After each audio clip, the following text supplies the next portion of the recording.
ఓం నమ శివాయ YouTube channel common man power మార్పు ప్రోగ్రామ్కి స్వాగతం. వీడియో చూస్తున్న వాళ్ళందరికీ థ్యాంక్ యూ వెరీ మచ్.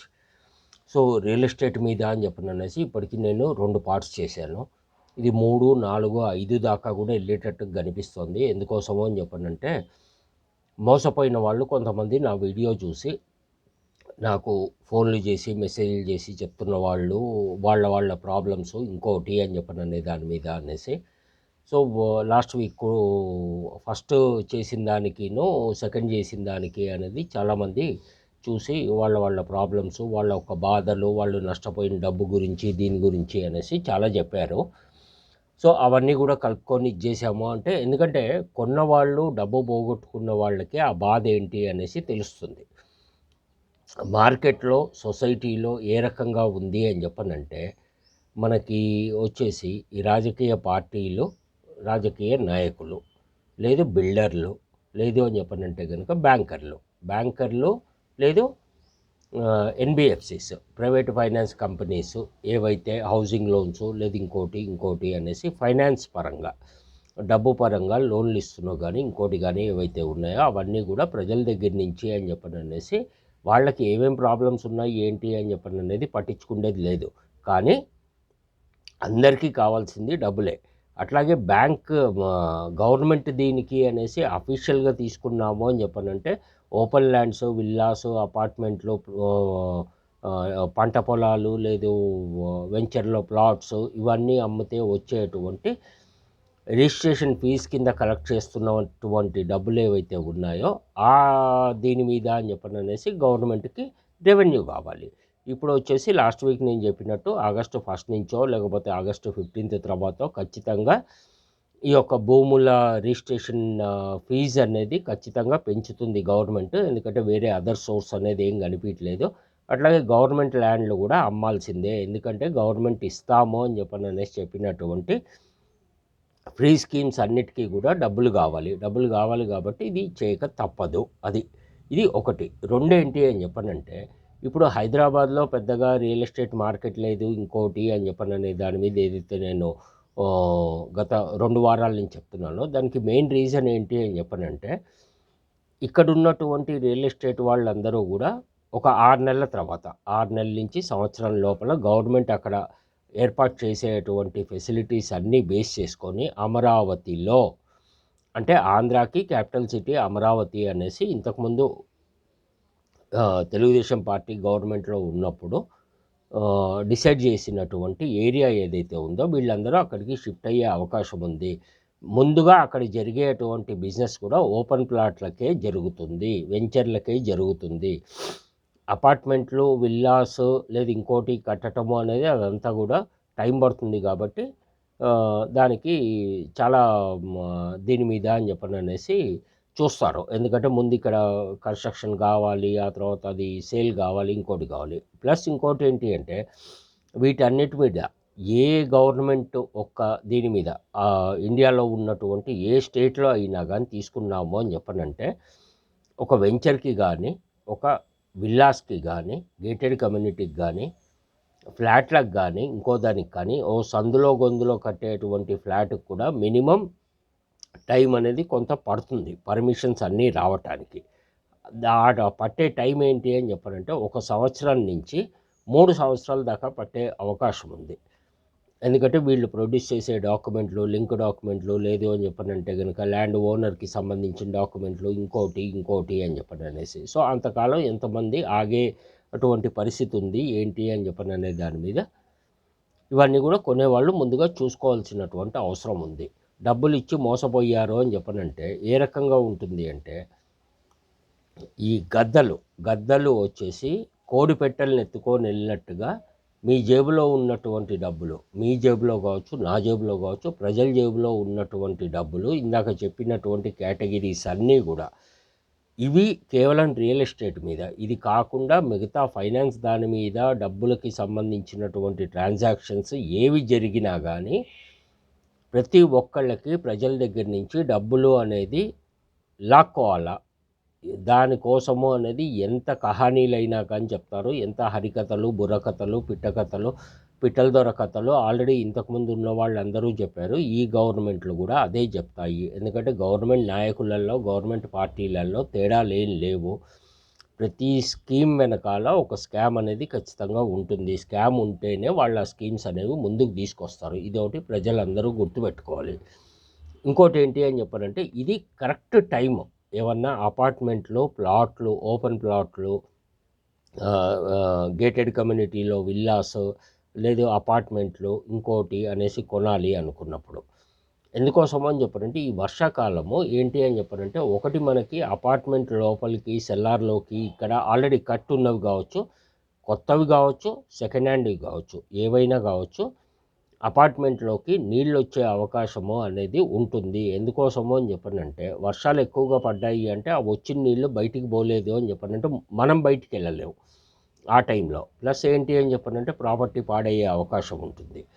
అట్లాగే ఇండిపెండెంట్ హౌసెస్, విల్లాస్ తీసుకున్నా, ఏవి తీసుకున్నా కానీ ఎక్కడైనా కానీ వర్షానికి అనేసి నీళ్లు నిలబడిపోయినాయి అని చెప్పనంటే కనుక చేయగలిగింది ఏం లేదు. అట్లాగే first hand, second hand, under కన్స్ట్రక్షన్లో ఉన్నవి లేదు దీని మీద అనేసి తీసుకున్నా కానీ ఈ వర్షానికి ఏంటి అని చెప్పనంటే గోడలంతా కూడా చెమ్మ పట్టే అవకాశం ఉంది. ఈ చెమ్మ పట్టింది అని చెప్పనంటే అది ఫంగస్.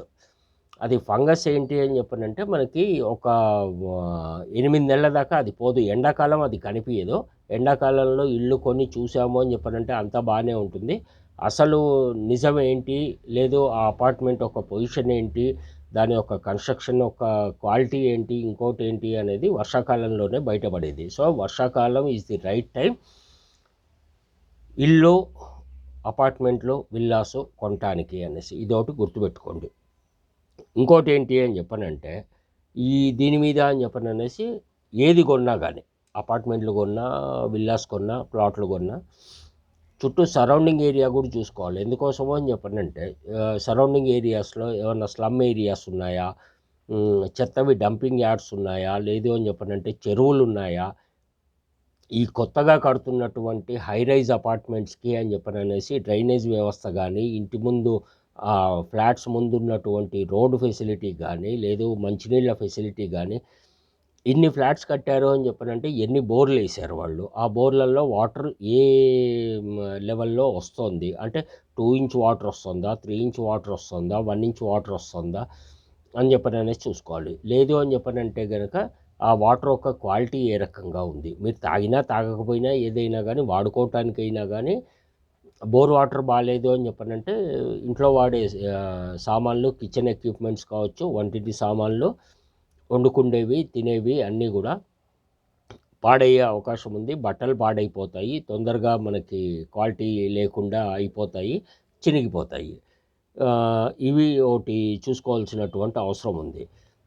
డ్రైనేజ్ వ్యవస్థ, డ్రింకింగ్ వాటరు, ఆ తర్వాత కరెంటు ఫెసిలిటీస్, యూడిఎస్ ఎంత ఇస్తున్నారు, యూడిఎస్ అంటే అన్డివైడెడ్ షేర్ అని చెప్పననేసి ప్రతి ఫ్లాట్ వాళ్ళకి ఇస్తారు. ఇచ్చినప్పుడు ఏంటి అని చెప్పనంటే ఇంత కాదు ఇంత ఉంది ఇంకోటి అనేసి చెప్తారు. అది మనకి ఎక్కడా కనిపించదు పేపర్ మీద తప్పించి. ఎందుకంటే హై రైజ్ అపార్ట్మెంట్లో మీరు 20వ ఫ్లోర్లోనో 30 ఫ్లోర్లోనో ఇల్లు కొనుక్కున్నారు, ఫ్లాట్ కొనుక్కున్నారు అని చెప్పనంటే అక్కడ మీకు యూడిఎస్ ఏ రకంగా వర్తిస్తుంది? అక్కడ ఏమీ కట్టకుండా ఏమీ లేకుండా అని చెప్పననేసి పేపర్ మీద పెట్టేసి ఇచ్చేసి మళ్ళీ కామన్ ఏరియా కింద అని చెప్పననేసి ఏది కన్స్ట్రక్షన్ చేయకుండా ఇది చేయకుండా అనేసి 40% ఎక్స్ట్రా వాళ్ళు తీసుకొని ఈ అమ్ముతున్న ఫ్లాట్ రేట్ మీద అని చెప్పననేసి 40% దీనికి అనేసి వాళ్ళు క్యాల్కులేట్ చేసుకొని అప్ టు 40%, మ్యాక్సిమంలో మ్యాక్సిమం 40 దాకా తీసుకుంటున్న వాళ్ళు ఉన్నారు. ఇవన్నీ కూడా ఒకసారి చూసుకోవాల్సినటువంటి అవసరం ఉంది. ఎందుకోసమో అని చెప్పనంటే ఇందాక నేను చెప్పినట్టు గద్ద కోడిపెట్టల్ని తన్నుకుపోయినట్టు అని చెప్పననే దాని మీద ప్రతి ఒక్కళ్ళు ఆలోచించాలి జేబులోంచి డబ్బులు తీసే ముందు. ఎందుకంటే వాళ్ళది ఏమీ పోదు, వాళ్ళది కేవలం పేపర్ మీద పెట్టేటువంటి బొమ్మలు, అంటే బ్రోషర్లు, లీఫ్లెట్లు, పాంప్లెట్లు, లేదు ప్లాను ఇంకోటి అనేది. సో దీని మీద ఏమవుతుంది అని చెప్పనంటే దీంట్లో కొన్ని రకాల మోసాలు ఏ రకంగా ఉంటాయి అని చెప్పనంటే గవర్నమెంట్ డిపార్ట్మెంట్స్ నుంచి అప్రూవల్కి వాళ్ళు ఇచ్చినటువంటి డాక్యుమెంట్స్లో కొన్ని డిపార్ట్మెంట్లో నాట్ అప్రూవ్డ్ అనేసి స్టాంప్ వేసి ఇస్తాయి ఒరిజినల్ దాని మీద. ఈ బిల్డర్లు కానీ రియల్ ఎస్టేట్ వెంచర్లు చేసేవాళ్ళు కానీ ఏం చేస్తారంటే నాట్ అనే దాని మీద ఒక స్టిక్కర్ లాంటిది, వైట్ స్టిక్కర్ లాంటిది పెట్టేసి జిరాక్స్ తీసి నాట్ అప్రూవ్డ్ అనేసి 2 వర్డ్స్ అవి. నాట్ అనే దాని మీద స్టిక్కర్ పెట్టేశారు అంటే మీకు అప్రూవ్డ్ ఒకటే కనిపిస్తుంది. సో మీకు కస్టమర్ కొనటానికి వచ్చిన వాళ్ళకి అని చెప్పననేసి అప్రూవ్డ్ అని చెప్పననేసి ఉన్న జిరాక్స్ కాపీనే చూపిస్తారు, ఒరిజినల్ చూపియరు. ఎందుకోసమో అని చెప్పనంటే ఈ పేపర్లు పట్టుకొని ఇది చేసుకొని అక్కడికి వెళ్ళి డిపార్ట్మెంట్లకు వెళ్ళి కనుక్కుండే అంత టైము ఎవరికి లేదు. ఒకటి. రెండేంటి అని చెప్పనంటే ఇవన్నీ కూడా ఇన్వెస్ట్మెంట్ పర్పస్ కింద కొనుక్కొని పెట్టుకుండే వాళ్ళు అని చెప్పననేసి 100లో కేవలం 5 మంది ఉంటారేమో, అది కూడా బ్లాక్ మనీ ఉన్నవాళ్ళు. మిగతా వాళ్ళందరూ కూడా ఇల్లు కొనుక్కొని అక్కడ వెళ్ళి ఉందామో అని చెప్పననేటువంటి జీవితకాల కళ వాళ్ళది. అంటే సొంత ఇంట్లో మేము ఉండాలి అని చెప్పననేసి దానికి మీరు 50 లక్షలు, 60 లక్షలు, ₹1,00,00,000, 1,50,00,000, 2 కోట్లు, 2.5 కోట్లు, 6 కోట్లు, 6 కోట్ల నుంచి 10 కోట్ల రూపాయల దాకా కూడా విల్లాస్ అమ్మేటువంటి గేటెడ్ కమ్యూనిటీలో ఉన్నాయి ఈ రోజుకి హైదరాబాద్లో. కానీ అమ్ముడు పోవట్లేదు. సో కాబట్టి ఇవన్నీ కూడా చూసుకోవాల్సినటువంటి అవసరం ఉంది. ఇంకోటి మేజర్గా నేను చెప్పేది ఏంటి అని చెప్పనంటే మీరు హై రైజ్ అపార్ట్మెంట్లు కావచ్చు, గేటెడ్ కమ్యూనిటీలో అపార్ట్మెంట్లు కావచ్చు, ఇంకో దగ్గర కావచ్చు, మీరు కొంటున్నటువంటి అపార్ట్మెంట్లకి అడ్వాన్స్ ఇచ్చేసి బ్యాంక్ లోన్ తీసుకొని మీరు ఫుల్ అమౌంట్ వాళ్ళకి ఇచ్చిన తర్వాత సంవత్సరం తర్వాత అపార్ట్మెంట్ ఇస్తాము, సంవత్సరంన్నర తర్వాత ఇస్తాము, 2 సంవత్సరాల తర్వాత ఇస్తాము అనేసి బిల్డర్లు ఏదైతే చెప్తారో దానికి మీరు ఇచ్చిన అమౌంట్కి అని చెప్పననేసి ఇంట్రెస్ట్ పే చేయమని చెప్పననేసి ఒకటి అడగండి. ఒకవేళ అది ఒప్పుకోలేదు అని చెప్పనంటే మీరు ఏ రోజు నుంచి ఈఎంఐ కట్టడం స్టార్ట్ చేశారో ఆ రోజు నుంచి బిల్డర్ మీకు ఇల్లు ఫినిష్ చేసి కంప్లీట్గా టోటల్గా కంప్లీట్ చేసి మీరు గృహప్రవేశం అయ్యే రోజు దాకా లేదు షిఫ్ట్ అయ్యే రోజు దాకా ఎన్ని నెలలు పట్టిందో అన్ని నెలల ఈఎంఐ అమౌంట్ వాళ్ళకి మిగతా దీని మీద అని చెప్పననేసి తగ్గించిస్తాము అనేసి ముందే అగ్రిమెంట్లో రాసుకోండి. సేల్ అగ్రిమెంట్ ఏదైతే రాసుకుంటారో, ఎందుకంటే ఇక్కడ మీరు రెంట్కుంటారు, రెంట్ కట్టుకోవాలి, ఈఎంఐ కూడా కట్టుకోవాలి. కానీ వాడికి ఇంట్రెస్ట్ ఫ్రీ అమౌంట్ అని చెప్పననేసి ఇస్తోంది మీరు, వాడు ఆ డబ్బుతోటి అనేసి కన్స్ట్రక్షన్ చేస్తున్నాడు, ఈఎంఐ కట్టుకుంటోంది, బ్యాంకు లోన్కి ఇంట్రెస్ట్ కట్టుకుంటోంది మీరు, రెంట్ కట్టుకుంటోంది మీరే, అంటే కొనేవాళ్ళు బయ్యరు. సెల్లర్ది పోయేదేం లేదు. ఇంకో 6 నెలలు లేట్ చేసినా కానీ మనం తిట్టుకుంటామో లేదు కొంచెంసేపు పోట్లాడతామో ఇచ్చేస్తాం. కానీ ఇచ్చిన డబ్బులు అయితే వెనకకి రావు కదా. అవన్నీ కూడా చూసుకోవాల్సినటువంటి అవసరం ఉంది. ఇవన్నీ ఎందుకోసం చెప్తున్నాను అని చెప్పనంటే ఈ ఫ్రాడ్ గాళ్ళని, చీటర్స్ని, లేకపోతే దొంగనాగొడుకుల్ని, ఈ వైట్ కాలర్ ఎఫెన్స్ గాళ్ళని, వీళ్ళని ఎఫెన్స్ ఏదైతే చేస్తున్నారో వీళ్ళందరినీ నమ్మారు అంటే మోసపోయేది ప్రజలే. మళ్ళీ తర్వాత వెళ్ళిపోయి పోలీస్ కంప్లైంట్లు ఇచ్చి లేకపోతే ఇంకోటి చేసి ఇవన్నీ చేశారు అని చెప్పనంటే అయ్యేదేం లేదు. పోలీస్ డిపార్ట్మెంట్ వాళ్ళు కూడా చేసేదేం లేదు. ఎందుకోసం అంటే నీకు తెలివి లేక, నీకు బుద్ధి లేక, నీకు బలిసి నేను మోనార్క్ని, నన్ను ఎవడు మోసం చేయలేడు, లేకపోతే నన్ను ఎవడు ముంచలేడు, నేనే చాలా తెలియగలలోని అనేసి నువ్వు తీసుకెళ్ళి డబ్బులు ఇచ్చేసి వాడెవడో ముంచేశాడు లేకపోతే ఇంకోటి అయింది అనేసి నువ్వు వెళ్ళి పోలీస్ కంప్లైంట్ ఇస్తే పోలీస్ డిపార్ట్మెంట్ వాళ్ళు ఇవేవి కూడా పట్టించుకునేటువంటి స్టేజ్లో లేవు. మహా అయితే కోర్టుకు వెళ్ళమని చెప్పండి అనేసి వాళ్ళు చెప్తారు. ఇది జరిగేది ఎందుకోసం అంటే రీసెంట్గా 15 రోజుల ముందు ఒకటి జరిగింది. ఒక క్యాస్ట్ని బేస్ చేసుకొని జరిగినటువంటి ఫ్రాడ్ 5,540 కోట్ల రూపాయల ఫ్రాడ్ జరిగింది. ఇది బ్రాహ్మిన్స్ కమ్యూనిటీకి సంబంధించినటువంటి ధనవంతరి ఇంటర్నేషనల్ ఫౌండేషన్ అని చెప్పని అనేసి ఒకటి స్టార్ట్ చేసి హైదరాబాద్లో దాన్ని ఇండియా లెవెల్కి, స్టేట్ లెవెల్, ఫస్ట్ హైదరాబాద్, తర్వాత స్టేట్ లెవెల్, తర్వాత ఇండియా లెవెల్, తర్వాత ఇంటర్నేషనల్ లెవెల్కి తీసుకెళ్ళి రియల్ ఎస్టేట్ దాని మీద ఫస్ట్ వచ్చేసి మేము ఈ బ్రాహ్మణ ఆడపిల్లలకి, పేద పిల్లలకి అనేది చదువు చెప్పిస్తాము, వాళ్ళకి హాస్టల్ ఫెసిలిటీ ఇస్తాము, వాళ్ళకి హెల్త్ రిలేటెడ్ ఇష్యూస్ అన్నిటికీ ట్రీట్మెంట్కి అనేసి అయ్యే దాని మీద అనేసి మీకు హెల్ప్ చేస్తాము. తర్వాత గుళ్ళో పనిచేసే పూజారులకు హెల్ప్ చేస్తాము, లేకపోతే గుళ్ళు కట్టిస్తాము, లేదు అని చెప్పనంటే కనుక యజ్ఞాలు, హోమాలు, యాగాలు ఇట్లాంటివి చేస్తాము ఇంకోటి అనేసి చెప్పేసి ఫస్ట్ మంచి దాని మీద అని చెప్పననేసి ఒక 25 years బ్యాక్ స్టార్ట్ అయినటువంటి ధనవంతరి ఇంటర్నేషనల్ ఫౌండేషన్ అనే దాన్ని తర్వాత 10 years తర్వాత అంటే 15 సంవత్సరాల నుంచి వాళ్ళు రియల్ ఎస్టేట్ ఫీల్డ్లోకి ఎంటర్ అయ్యారు. కొన్ని చోట్ల ప్లాట్లు, ఓపెన్ ప్లాట్లు అమ్ముతాము అనేసి, ఓన్లీ ఒకే కమ్యూనిటీకి అమ్ముతామని, లేదు అని చెప్పనంటే కనుక అపార్ట్మెంట్లు కట్టించేసి ఒకే కమ్యూనిటీ వాళ్ళకి అమ్ముతాము, అంతా మన వాళ్ళే ఉంటారు అక్కడ, ఇంకోటి అనేసి అంటే క్యాస్ట్ ఒక్క వీక్నెస్ని వాళ్ళు ఎన్కాష్ చేసుకున్నారు. చేసుకొని ఏం చేశారు అని చెప్పనంటే ఎత్తేసారు. దీని మీద 5 లక్షలు, 10 లక్షలు, 30 లక్షలు ఇన్వెస్ట్మెంట్ చేసిన వాళ్ళు అపార్ట్మెంట్లకు కావచ్చు, లేదు అని చెప్పనంటే కనుక ప్లాట్లకు కావచ్చు, ఇంకో దానికి కావచ్చు అని చెప్పననేసి అందరూ మునిగిపోయారు. 540 కోట్ల రూపాయల స్కామ్ అనేది దాంట్లో జరిగింది. ఈ రోజున ఏవీ కంప్లీట్ కాలేదు, అన్నీ సగం సగం ఉన్నాయి. ఏవి ఎవరికి డబ్బులు ఇచ్చిన వాళ్ళకి రిజిస్ట్రేషన్ కాలేదు, ప్లాట్లు కానీ ఫ్లాట్లు కానీ. సో ఈ రకంగా కూడా జరుగుతున్నాయి మార్కెట్లో. సో కాబట్టి జాగ్రత్తగా ఉండాల్సినటువంటి అవసరము, తెలివిగా ఆలోచించాల్సినటువంటి అవసరము కొనే వాళ్ళకి ఉంది. అది లేదు అని చెప్పనంటే కనుక మునిగిపోయేది మీరే. అయినా కానీ ఎవడు ఏం చెప్పినా నేను నమ్మను, నేను మోనార్క్ని అనే పద్ధతిలో వెళ్ళారు అని చెప్పనంటే ఎవడి సావు వాడు చస్తాడు. అవతలోడు ఎంత చెప్పినా వినకుండా మూర్ఖంగా లేకపోతే మొండిగా ముందుకెళ్ళి డబ్బులు పోగొట్టుకొని ఇచ్చేస్తాను అని చెప్పనంటే ఆ తర్వాత నీకు వచ్చేది బీపీ పెరుగుతుంది, ఆ తర్వాత టెన్షన్ తోటి షుగర్ వస్తుంది, షుగర్ తోటి బీపీ షుగరు కలిసినాయి అంటే హార్ట్ అటాక్ వస్తుంది, డబ్బులు పోతాయి, ఇంట్లో వాళ్ళతోటి కొట్లాట, బయట అప్పులు తీర్చలేవు.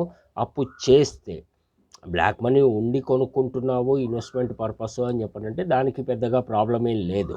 సో ఇవన్నీ జరిగినాయి అని చెప్పనంటే టోటల్గా మనుషులే పోయే అవకాశం ఉంది. కొంతమంది పోయారు కూడా, కొంతమంది ఆత్మహత్యలు చేసుకున్నారు, కొంతమంది హార్ట్ అటాక్ తోటి పోయారు.